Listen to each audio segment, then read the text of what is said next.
Wednesday, October 24. Church Leaders and Unity. Ephesians chapter 4 verse 7 reads, "But to each one of us grace was given according to the measure of Christ's gift." While salvation is a gift given to all people who will receive it, some spiritual gifts are given to certain people for special purposes. Question. Read Ephesians chapter 4 and verse 11. What gifts of leadership does God give to the church? Ephesians 4, beginning at verse 11. And he himself gave some to be apostles, some prophets, some evangelists, and some pastors and teachers. Question. According to the next verse, Ephesians 4:12, what is God's purpose in giving special gifts of leadership to the church? How do these gifts relate to each other? For the equipping of the saints, for the work of ministry, for the edifying of the body of Christ. All Christians are in a sense ministers and servants of God and the gospel. Christ's commission in Matthew 28, 19 and 20 is given to all Christians to go, to make disciples of all nations, to baptize, and to teach.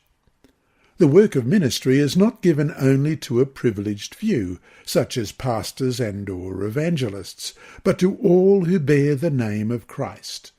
No one can claim exemption from the work of spreading the gospel, and no church leader can claim to have an exclusive ministry. The spiritual gifts of leadership are specifically to edify the church. Church leaders are needed to foster, promote, and encourage unity. Paul's list of gifts of leadership tells us that these roles also are for equipping God's people to reach the lost.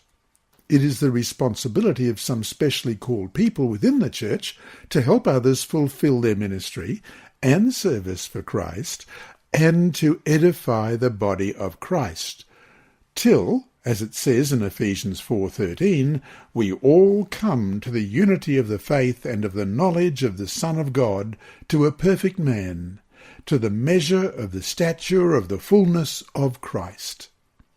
The example of Jesus' style of leadership must guide how we do ministry. Jesus came to serve others and not to be served, as we read in Matthew 20, verses 25 to 28. But Jesus called them to himself and said, "You know that the rulers of the Gentiles lord it over them, and those who are great exercise authority over them. Yet it shall not be so among you. But whoever desires to become great among you, let him be your servant. And whoever desires to be first among you, let him be your slave, just as the Son of Man did not come to be served, but to serve, and to give his life a ransom for many." We must go and do likewise. There is a strong tendency among humans to be independent and not accountable to anyone. Western society, in particular, is plagued by this inclination. Paul reminds us, however, that no Christian is alone in this world, and that we form a community of faith with spiritual leaders to help encourage one another in our common journey. We are, all together, part of the body of Christ. And so to finish today, what spiritual gifts do you have, and how are you using them for the unity of your local church?